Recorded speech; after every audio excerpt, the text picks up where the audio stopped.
தாவர உணவு நல்லதா இல்லை அசைவ அது இல்லை. ஒரு மனிதன் முழுமையான தாவர உணவு இன்றைய நிலையில் சாத்தியமா? இல்லை, கற்பனை. அட சாமியார் அரஸ்ட் பண்ண சாமியார் கிச்சனை பார்த்தா அவ்வளோ இருக்குதான் ஹரியானால. அவங்க தெளிவாக இருக்காங்க, நீங்கள் ஏன் தெளிவாகவே ஆகலை? என்னன்னு எனக்கு புரியல சார். முழுமையான தாவர உணவு சாப்பிடணுன்னா ஆடு மாடாக தாங்க இருக்கணும், வேற மனுஷனால முடியாது. ஆடு மாடாலே முடியல, போஸ்டர் சாப்பிடுதுங்க. மாட்டுப்பாலே அசைவம் என்கிறது தான் ஆராய்ச்சி. நீங்கள் முழுமையான தாவர உணவு இல்லைன்னு ஒத்துக்கணும் தயவு செஞ்சு. மாட்டுப்பாலே அசைவம், ஐயா வந்து தாய்ப்பாலே அசைவம்னார். ஆனால் நீங்கள் திருச்சி போகிற வழியெல்லாம் இருக்கு பாருங்க, கும்பகோணம் டிகிரி காப்பின்னு எல்லாம் போட்டிருக்காங்க கடை. 10 அடிக்கு ஒரு கடை இருக்குது. அது கும்பகோணம் டிகிரி காப்பிலாம் இல்லை, வெறும் பித்தளை சொம்பு தான். அதில் ஒருத்தன் மார்க்கெட்டிங்காக எல்லாம் கும்பகோணம் டிகிரி காப்பின்னு போட்டதுனால ஒருத்தன் மாமி காப்பின்னே விற்கிறாங்க. என்னென்னா கும்பகோணம் ஐயர் வீட்டிலேருந்து வர காப்பியா, அவர் சுத்த சைவமா, டம்ளரே கழுவ மாட்டான். நான் சொல்கிறேன், எங்கள் ஐயா சண்முகவடிவேல் சொல்லுவார், இந்த ஐயா சொன்ன மாதிரி தான் அசைவம் சாப்பிட்றவங்கள கேவலமாக நினைக்கக்கூடாது. அவங்களாம் தெய்வம், தியாகிங்க. யாராவது 4 பேராவது முழுமையான தாவர உணவு சாப்பிட்ணுன்னு அவன் தியாகம் செஞ்சுன்னு இருக்கான். ஆமாங்க, ஒரு வாத்தியார் அவர் சைவர், இந்த ஸ்டூடெண்ட் வந்து அசைவமாக இருக்கிறவங்கள பார்த்து எப்பவுமே கிண்டல் பண்ணுவாராம். ஒரு பையனை கூப்பிட்டு கேட்டிருக்காரு, என்னடா சாப்பிட்ட மதியானம்? கறி சார். கறியெல்லாம் சாப்பிடலாமாடா? ஆடு தானே? ஆமாம்.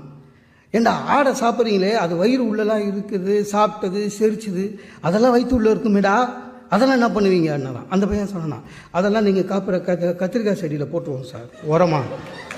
அதாவது வாத்தியார் அவனை வந்து அசைவம் சாப்பிடாம நிறுத்தணும்னு நினச்சாரு, கட்சியில் அவர் கத்திரிக்காய் சாப்பிட்றத விட்டார்.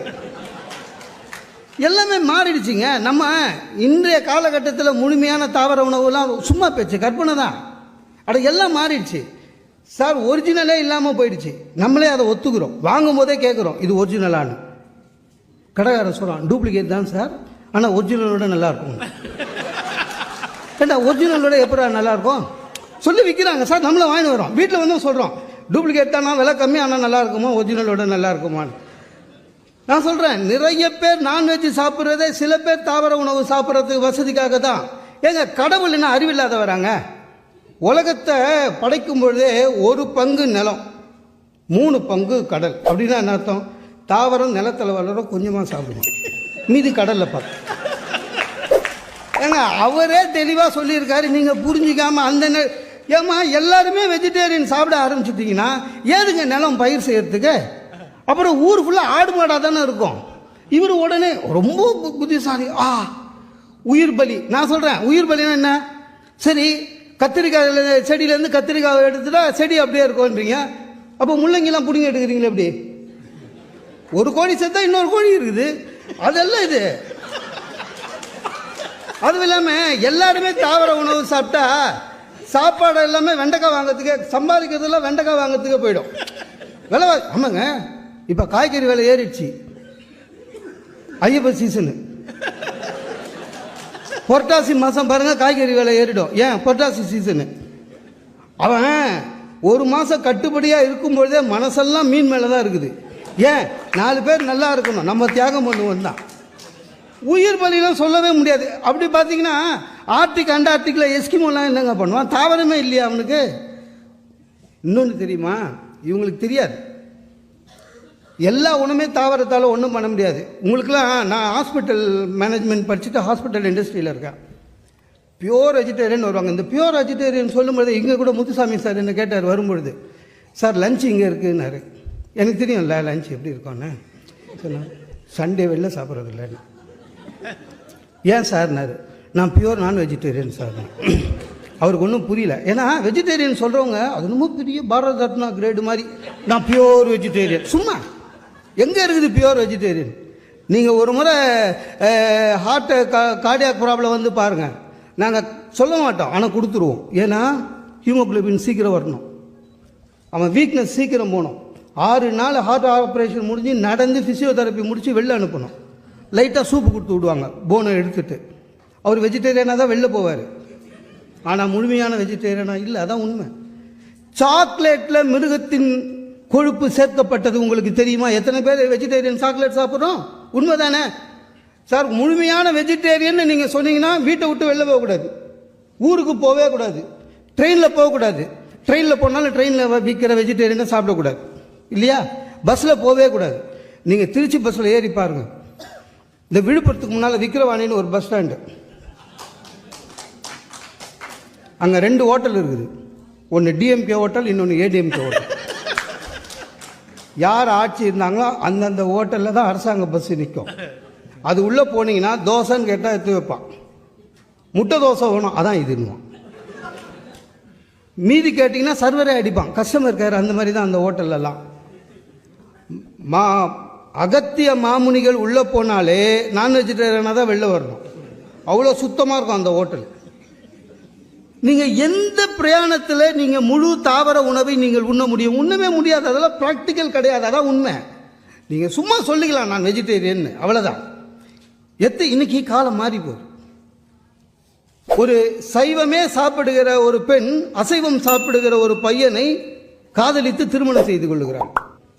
லவ் பண்ணுறதுக்கு முன்னால் வெஜிடேரியன் நான் வெஜிடேரியன்லாம் கேட்கறது இல்லைல்ல, நம்ம கேஸ்டே கேட்கறது இல்லை. ஏதோ அவசரத்தில் லவ் பண்ணுறோம். நிறைய பேர் பாவம், சில பேர் அது லவ் பண்ணுற பொண்ணையே கல்யாணம் பண்ணிப்பான், அவன் தலைவிதி. அது அந்த பொண்ணு வெஜிடேரியனாக இருக்கும், நான் வெளில சாப்பிட்டுக்கிறேன்னுவா. இது ஆரம்பத்தில், அப்புறம் அங்கேயே வீட்லேயே ஆக்குன்னுவான். நிறைய பேர் மதம் மட்டும் கன்வெர்ட் ஆகிறது இல்லைங்க, உணவும் கன்வெர்ட் ஆகிறாங்க. வெஜிடேரியன் பிகமிங் நான் வெஜிடேரியன். அதில் பெண்கள் தான் ரொம்ப பாவம். அவங்க அந்த மாதிரி மாறி தான் ஆகணும், வேறு வழியே கிடையாது. அதான் உண்மை. வெளிநாட்டில் வேலை செய்கிற என்னுடைய நண்பர்கள் எத்தனை பேர் உண்மையிலேயே வெஜிடேரியனாகவே இருக்கிறாங்க. விவேகானந்தரை சாப்பிட்டாருன்னு சொன்னார் தலைவர், உண்மைதான். வெறும் வெஜிடேரியன் சாலட் சாப்பிட்டுட்டு உயிரோடு இருக்க முடியாது. லைட்டாக ஆரம்பிப்பான், அப்புறம் ஃபுல்லாக ஆரம்பிப்பான், அப்புறம் வெஜிடேரியனை தொட மாட்டான். வெஜ்ஜு சாலட் அதில் வேறு எதாவது போட்டு கொடுக்கலன்னுவான்.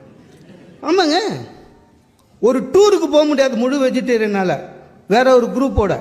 நான் வெறும் வெஜிடேரியன்னு 4 பையங்க கூட போனால் முடியாதுங்க. ஏதோ ஒரு வனாந்தரத்தில் இடங்குறோம், ஒரே ஒரு ஹோட்டல் இருக்குது. அந்த ஹோட்டலில் பார்த்தீங்கன்னா பரோட்டா சால்னா தான் இருக்கும். ஓ, நான் வெஜிடேரியன்னா பட்டி கண்டு சாக வேண்டியது தான். அதுவும் இல்லாமல் நண்பர்களே ஒத்துக்க மாட்டாங்க. இவன் ஒரு சொன்னரா, இவனுக்கு கூட்டி போகாதரா, எங்கே வந்தாலும் கத்திரிக்காய்ன்றான், இவனை விட்டுட்டு போடான்னுவான். உண்மை தானே? நீங்கள் சாப்பிட்ற வெஜிடேரியன் ஃப்ரைட் ரைஸில் எக்ஸ்ட்ராம்பிள்னு பார்த்து அந்த முட்டையை ரொம்ப பண்ணால் ஒரு மாதிரி வரும்ல, அது போட்டுறாங்க. அதான் உண்மை. ஹோட்டலை நம்பி நீங்கள் பியூர் வெஜிடேரியன் சொல்லவே முடியாது. இன்றைக்கி தெரிஞ்சோ தெரியாமல நம்ம நாகரிகத்தில் எல்லாருமே பர்த்டே கொண்டாட ஆரம்பிச்சிட்டோம். 70 வயசு ஆயா அதுக்கு கேக் வெட்டுறாங்க வீட்டில், ஏன்னா சின்ன வயசில் வெட்டலையாம். அது இல்லாமல் கேக்கை வெட்டிட்டுங்க கொடுப்பாங்க. இவன் வாயில் போகிறதுக்கு முன்னால் இதில் முட்டை இருக்கும், சும்மா கேட்டுக்கிறது. அவர் நல்லவரான், முட்டை இருக்கணும். அவன் அதை விட யோசனை, கொடுத்துதான் சாப்பிட்றான். இது முட்டை இல்லாத கேக்கு. எங்கே இருக்குது முட்டை இல்லாத கேக்கு? எந்த பேக்கரியில் முட்டை இல்லாத கேக்கு இருக்குது? சும்மா சார், உண்மையிலேயே நீங்கள் தாவர உணவே முழுமையாக சாப்பிட்ற சில பேர் பான் பராக் போடுவான், பல்லிவால் இருக்குது அதில்.